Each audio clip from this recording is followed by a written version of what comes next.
And then also with certain materials, as they're oxidizing or aging, they kind of yellow over time. So this piece in the center here was not quite as dark when I first made it, but it's just very much like a scab you pull off. Like it kind of really darkened and yellowed over time, and so I was reacting to that kind of change and using that color further on in my practice. Same thing that happens with this kind of acrylic medium I was using for this piece on the left. Yeah, it was clear, fairly clear before, minus the kind of ink I was using, but over time it kind of continued to oxidize and darken. And so I kind of use whatever the material wants to do, and using those colors to create a harmony, I guess, between everything else.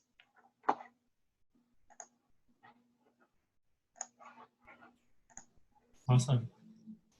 Okay, cool. Any other questions? I have one last question, if you don't mind. Yeah, sure. I'd be interested to hear about the, I don't remember what exact term you used, but community, I guess, projects or community workshops you've done. Just because I feel like, yeah, I just want to hear about it. Your work seems something that is very like labor intensive, requires a lot of personal work. So it's just like, I'm wondering how you translate that to a public audience when you're interacting. So I'll be quite frank. I often find that I have multiple kind of desperate things going on. And so that was also just like in my personal practice too. Like I would make sculptural work that had nothing to do with my print work, that had nothing to do with my painted work. And I was very kind of stuck in terms of trying to connect all of those things. And then now I'm finding that as I do more community work, that my, I guess, solo practice is making it difficult to create a connection that is, I guess, really apparent. I think the most important thematic, I guess, between the kind of materially based work I do and the community based work I do is that I'm caring for the bodies, I guess, that are either migrant bodies or bodies that are marginalized, and thinking of those bodies in different ways. And so, you know, as humans who have to live the day-to-day like cruelties of being racialized or being disabled or being queer or trans, it informs a lot of like the kind of activism, if I can call it that, that I do. And so I'm less interested in making it, I guess, an art practice in a way, and just really trying to connect with the people, right? Because communities that need help, like say, what's happening in Chinatown is that we're trying to make it affordable housing like an actual real thing, because a lot of the places that we love and that we grew up with are being reno-evicted, or a condo is going up there. So we're really thinking about not creating like an artwork or anything like that, but just really trying to make sure that people have places to live. Yeah. That's awesome. Thank you. Any other questions from anybody else? Yeah, and if you think of any, or we could just chat along the way, I will, I'm just gonna like share what's behind. So I hope that's okay. Oh, it's really blurry. So I'll be working on that, but like if you have any questions, by all means, please shout them out, because there's only so many of us, so it's okay. Awesome. Sweet. Thank you. Yeah, I guess we'll get started. Thanks everybody who's coming. Formally, I guess the talk is over, but we encourage everyone to stay for as long as they'd like to work along with Joy. Yeah, and I would love to see your work too if you are so inclined to show me, everyone.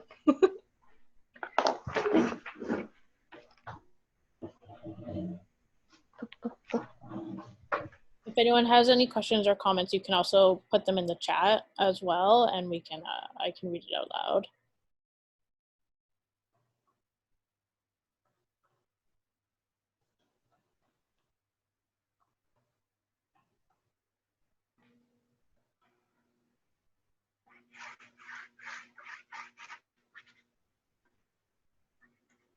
Ooh, good.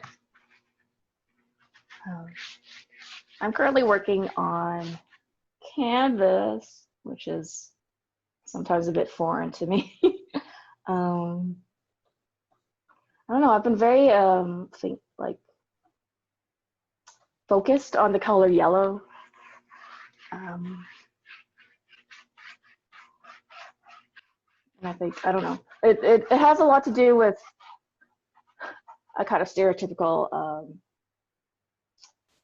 not stereotypical, but like a very reduced thinking of skin. I guess the color of my skin and of other East Asian folks. Funnily enough, my Chinese name actually means yellow. So there was actually, I'm trying to remember the text now. It was a lovely, who was it? It was a lovely reading that was done by an artist earlier during this quarantine that referenced the color yellow. Had something to do with kind of a silent and quiet growth of bean sprouts. I gotta think about it.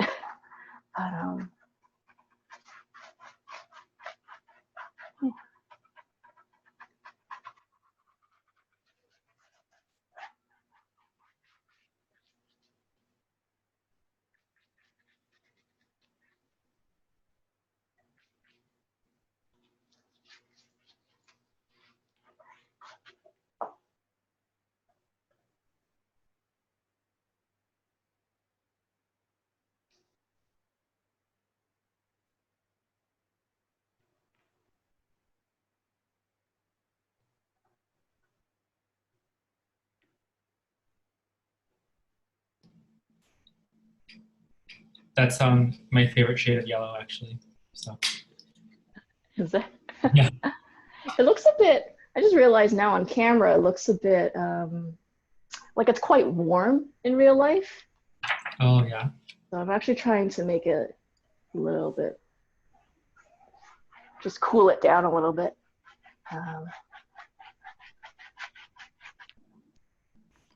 Yeah, sometimes most of the time I work without a plan, unless it's very process heavy, like trying to grow a kombucha skin or like making a plate to print on. Kind of have to think things through before you just throw yourself in there. But when it comes to painting or working in a reactionary way to materials, I kind of just go at it. And so I actually do a lot of repainting, which made my master's really quite difficult, to be honest. It's constantly like, just repainting things over and over again. Which I guess happens a lot. The work on the left, is it a completely different piece? Yeah, it is. So I actually have, let me see if I can get to see my absolutely disgusting. Oh, wow. There's a lot of stuff. Oh, This is my studio. That's my face. So yeah, I have a lot of stuff kind of going on at the same time. My brain just kind of works like that. It's very difficult for me actually to see just one project through without starting on something else. And I find, kind of see maybe over here, minus that stuff. in order to kind of have similar color palette or to have things that at least look like they're related in some way, I often have to work on multiple pieces, just so they feel constant in a way, not like resolved. And so, you know, I might be painting on this piece and then find that I want the color also on that, or make a mark or something. So that one right there, it's actually upside down right now because I was having troubles with it, kind of seeing it through as an image. And so it's just upside down. It's been kind of sitting without much work on it for the past couple of weeks. I don't know if anyone else has been feeling the same way, but it's been really hard to be, I guess, productive. Yeah, I definitely. Yeah, like pre-COVID and pre-like disaster. Right, so, yeah.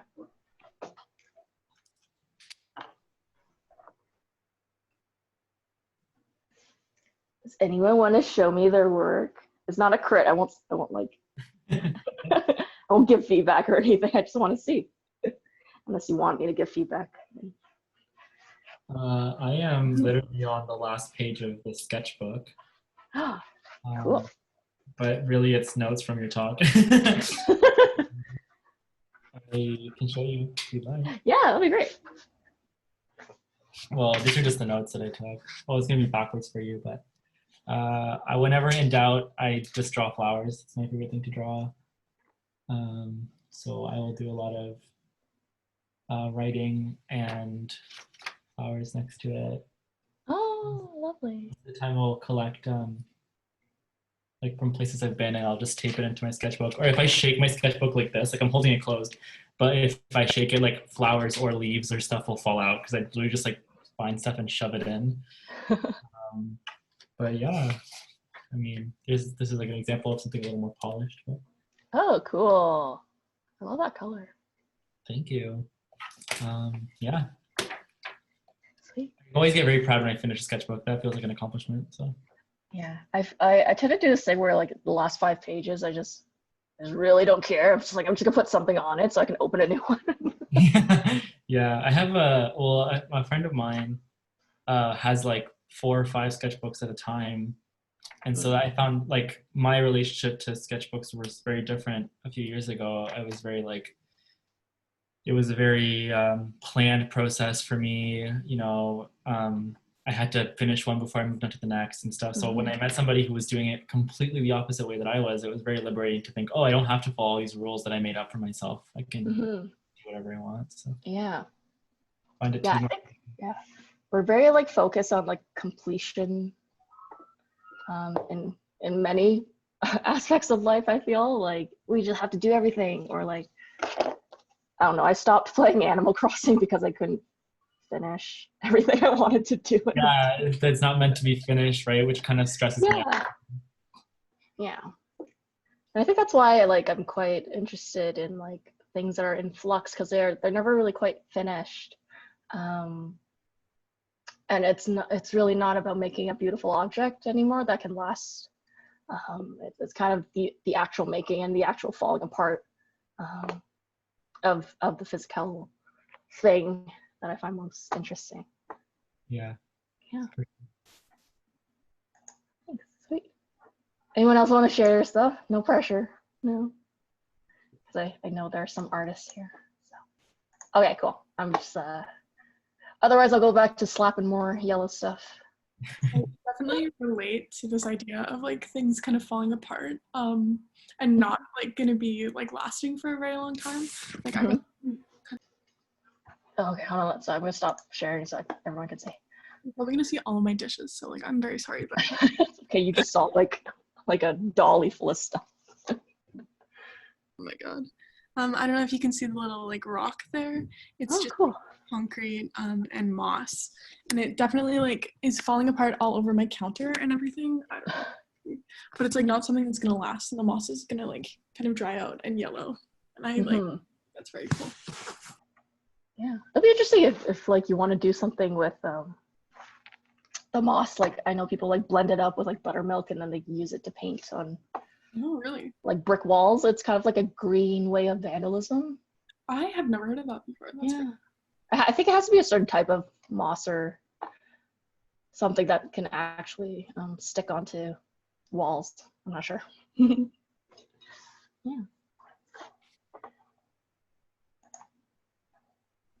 Okay, I'm gonna go back to my yellow.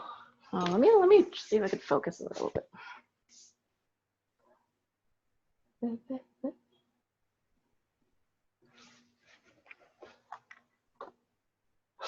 It's also teetering on a box, so.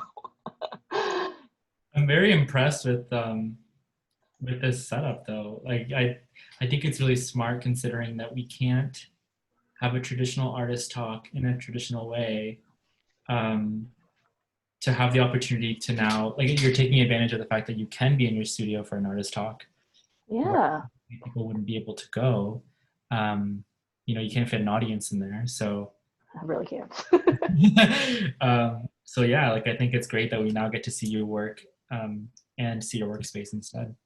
Yeah, thanks. That's like I always wanted to, like it's great hearing people talk about the work and like seeing slides and stuff, but like I think the most interesting thing is to be able to see how they organize their workspace, or if there is an organization, or and just like see them in their natural habitat. Totally. Right.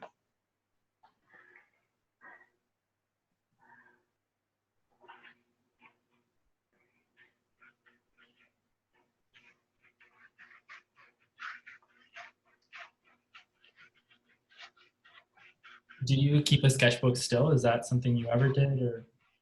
I kept one a little bit more, I guess, consistently when I was younger, but now I find I'm not really sketching as much. And if it is kind of, it's just really scribbling or taking notes during like a talk or a visit, and then never again looking at it. So, it's really just like a dumping ground. I used to have a sketchbook that was really quite, I guess, to misuse a word, curated in a way that would be very satisfying to look, say, on social media, you know, like do to flip through it and be like, wow, all the drawing. But now I'm like, here's a transfer, here's like a very crude drawing of a fingernail. Like it's really not that much to look at. It's sort of just a dumping ground.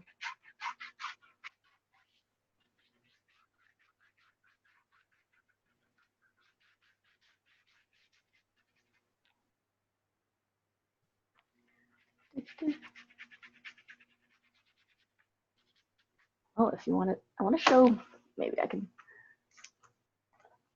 you see this?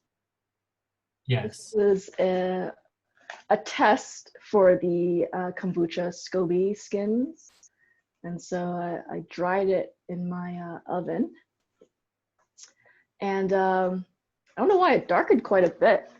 It was much lighter, so sort of closer to like the color of this cheesecloth here. And so I really quite like it because I dried it on a piece of cheesecloth. I don't know if you can see, but it actually takes the imprint of whatever it's dried on. And so I think I can work with that in some way. Oh, I just ripped it. But thinking about how to work with, yeah, like using it to, again, like generating these skins off of another object, having imprints, a sort of impression or lasting history from one thing to another. And I just have to think about, like, again, like the thickness. So this was quite thick, and now it's, well, before it was dried, and now it's quite thin. And again, another thing, that reacts to humidity. This was quite pliant before, and now it's super brittle because the heat is on and it's cold. And so, you know, trying to figure that out. A lot of it is just tests for now. And so, yeah, I'm quite excited to see what comes out of it.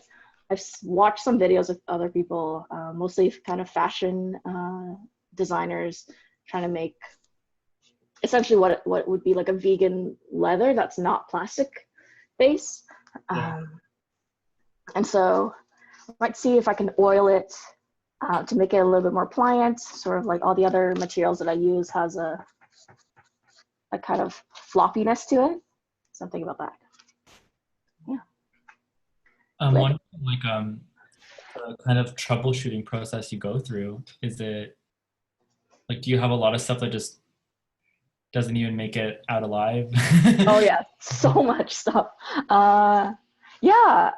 Even with the latexy stuff, like I would be making it in my studio at Western, and by the time it was crit or even for the final thesis show, like a lot of it had already fallen apart to a point where it really just kind of looked like garbage in a way, like not even a garbage that could be kind of critically engaging. It was just literally just piles of garbage. So there is a lot of like playing around and troubleshooting. I have a lot of not abandoned, just kind of on hiatus, I guess, works. I don't really make it in. That's okay, I think. That's it's really interesting to me because I feel like it's such a completely different approach, even like specifically for me. Like when something I'm making doesn't turn out, I feel like it's the end of the world. Mm-hmm. For you, it's like part of the process that it, you know, it could fall apart, it could not turn out, you know. It's interesting to see somebody have a completely different take on it. Yeah, and you know, I can't say I don't struggle with it, right? Because I do work. I mean, they're not here right now, but I do work with two painters who I call like kind of traditional painters because they make representational image focus work, and they plan everything, and they know exactly what they're doing at every step, it feels. Whereas I'm kind of mucking about, and I do a lot of my work is kind of placing something down and then flipping it around, or painting and then wiping it off. And so I do struggle with that, right? To think of not making work that is presentable in the art market or whatever, and making work that sometimes I feel no one wants to look at or engage with. But even that feels like on theme for what you're talking about, right? Yeah, I think I just try to make like I try to make all my misgivings into my practice in a way. I don't know. I don't know one artist who isn't insecure for what they do, right? So try to make it work.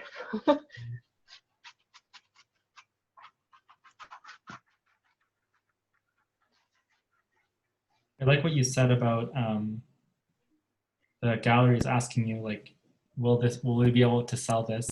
You saying, I don't think so. Yeah, I don't really know. I don't know if anyone wants to buy it. I like that you're candid about it, because I think it really is. Yeah, once again, you are really confronting that idea of what traditional artwork looks like and its function in society, right? Yeah. I read this lovely comic recently because I've been trying to, so I live in this tiny little apartment with my partner, so it's like a 400 square foot space with my partner and also our giant cat. And so I'm trying to have like this balcony garden, and it didn't really work out because I don't have a green thumb. But this comic was saying, you know, in a world where you constantly where everything is like copywritten, or you can't download things or pirate things, or where you go into a place and you're automatically sold something to take a seed and create a garden is really an act of revolution. And so I'm thinking, kind of to relate to what you were talking about, Andre, you know, to make work that isn't, that can't satisfy the need to be a material that you can keep and enjoy, as like a piece of art that is traditionally thought of as like a decorative or a piece of work that has kind of economic value. What am I trying to say? Like I feel like I need to defy that, because I'm, you know, you walk into a space and you're constantly being sold things or told to buy things, and you know, I find a lot of artists kind of falling into that as well, and wanting, and that's not, it's not like a judgment on artists, because we all need to like pay rent and or pay bills and live, but like, is there a way we can kind of create art just for the exploration and the engagement with materiality, or with technique, or with like a kind of school of thinking, right? I don't know. No, I totally get what you mean.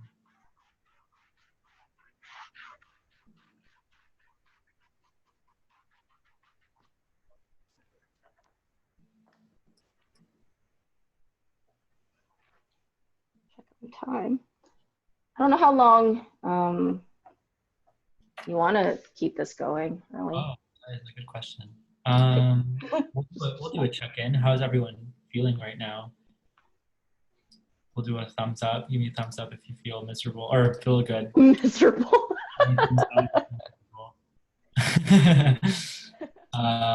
If you need to get going, please, you don't have to stay. You can go. I say we'll maybe keep going till 7:15. If that's okay with you, Joy? Yeah, that sounds great. Yeah, I'm enjoying. I have not had any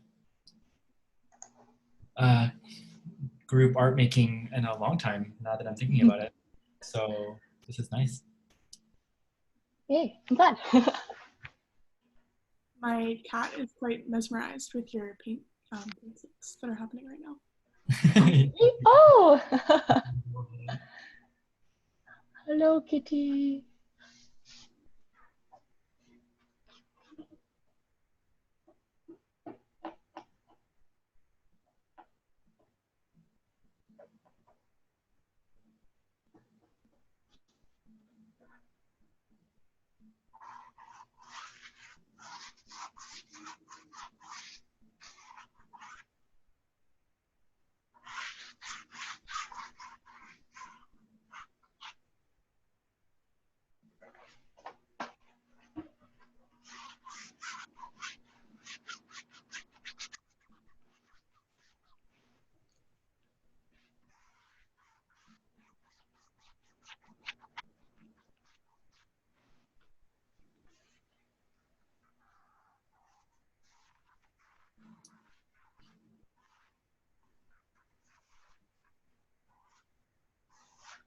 Have you always had a studio, Joy? No. So once I left London, I moved back home for, I think, a good solid 6 months. I was kind of like arted out, like I didn't want to make anything. But then I was just like on Kijiji one day, and I realized like someone had an artist studio that was basically like a 5-minute drive away from where I lived, which is really not rare, but it was really convenient, because like I live at like Kipling and the Queensway. So if you're from Toronto, you know that's basically like the very west like end, like the very border between what is Toronto and what's Mississauga. So I just thought like I would have to go more into the core of the city in order to find a space that was suitable for art making and wasn't just like an office space. that was like 2,000 square foot that I had to rent. Yeah. And so I lucked out and like I've heard of the painter who was leasing the space. Like he's quite famous online. I don't know. I'm not gonna like say who he is, but so I've known of his work, and so you realize he's like a proper person who probably wouldn't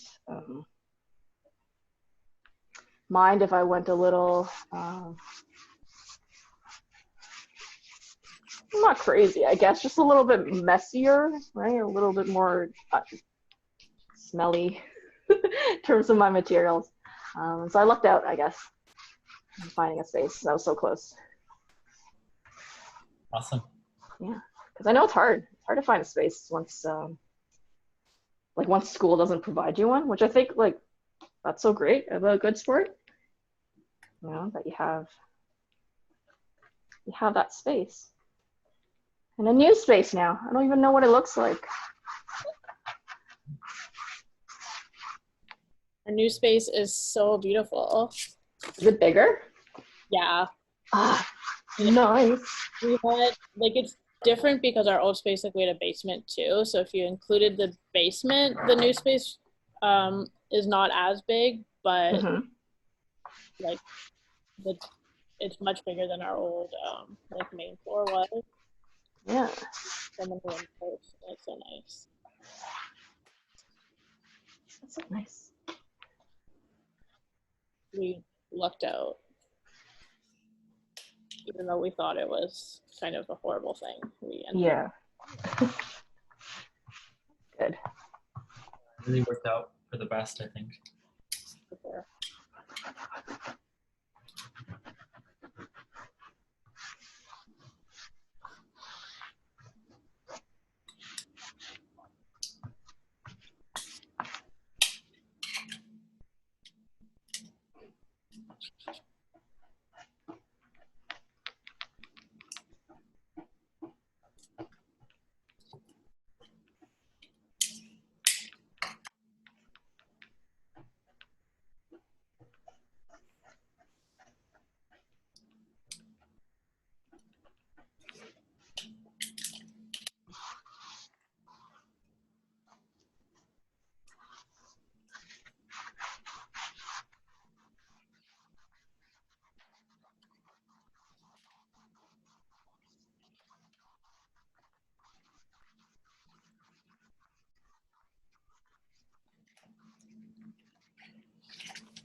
Joy, Mm-hmm.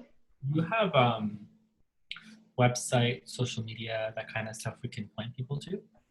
Sure, yeah. I'll type it into the chat. Awesome. Maybe. Thank you. I don't update my website all too much because I'm Same.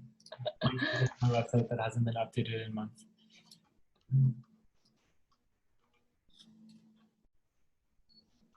I imagine the further your work gets from existing digitally, the further you want to do all that kind of stuff. I just I take terrible photos, so I have to spend a lot of time like readjusting the lighting in Photoshop, and I'm like, that's just terrible work. Like I just need to hire a proper photographer.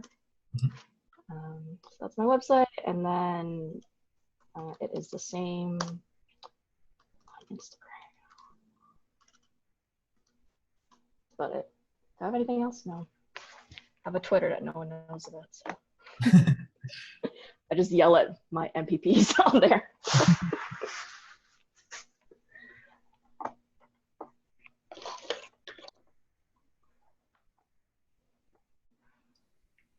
Thanks for your talk, Joy.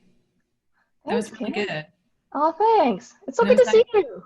Yeah, I was actually working on a little painting here, but it's so watery, like I can't lift it and I don't have light in here to show it. So I might take a photo of it when it's dry. Yes. And then put it like on Instagram or something. But I was not planning to work on anything, so this is really nice. Oh, yay. So I'm really happy. Yay.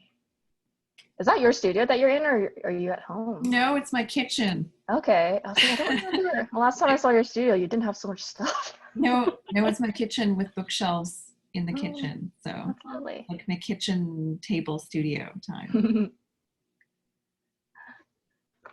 Hi, Sol. I also wasn't planning on making anything, and now I'm like in stippling hell. Yay. But this is the Greenland shark that I've been mildly obsessed with lately. Because in COVID times, my joke is that she's who's in charge of my sense of time, because she's 400 years old, so what the hell's a Monday? Sweet. The cat sees another cat, maybe. Hi, Russell. Thank you for your talk. I'm just here to see if anyone else has pets or anything that they might want to show, like a dog, perhaps. No, I'm joking. Dog in the living room, and I'm in my room otherwise. Okay. That's okay. Another time. Also too big to like lift to the screen, so it'd be like a whole thing. A whole situation. I think that's the best part about like if there could be a best part of working from home. I mean, there is, like, in terms of like not having to commute. Mm-hmm. But it's just like being interrupted by pets. Yeah. Except my cat. Well, I mean, anyone who knows my cat knows he yowls at the most inconvenient time. I'm just looking at your Instagram now, and you worked in some really beautiful places. Is it? I don't know what you're looking at. So. Just every single studio space you have been resident at looks awesome. NSCAD. Yeah, the NSCAD space is so lovely. Yeah, so if you are a painter of any sort, and I applied with like my stuff, so it's not like really painting. You should apply to the Pope painting residency at NSCAD. It's really a wonderful, wonderful space. It's like a huge studio you get. And I was like so warmly welcomed. It was really great, and it's just so beautiful, and I just want to move there because maybe it's cheaper than living where I am right now. Yeah, I know. I was actually supposed to go on a residency this year, but clearly that didn't happen. I was supposed to be at in Lethbridge at CASA, which would have been nice. It was a print residency, so we're gonna postpone it to next year. Oh, Yeah. that sucks. But I'm glad you'll be able to do it again later. Maybe I can actually drive and visit you by next year. That'd be great. At least one of us will know how to drive. Yeah. Oh my god. Oh, oops. Am I still sharing stuff? Okay. Sweet. Awesome. So it is 7:15, so I think we're gonna wrap up. Thank you, Joy, once again. Oh, thank you. Awesome, and thank you for leading us in some nice group art making. Yeah. Shannon, do you have any goodbyes you want to say? Nope, just thank you, Joy, and thanks everyone else for being here virtually as well. And Joy, any final words? No, thank you. Thank you so much. I'm so glad to see some familiar faces. And I don't know, keep yourself informed about what's happening in terms of the Mi'kmaqi dispute, if you can call me that. It's more like white terrorism, but anyway, yeah, just keep yourself informed, call and email and harass your government officials, if I can say that. Perfect. Thanks so much. Thank Have a good you. night, everybody. Stay safe, everyone. Thank you so much.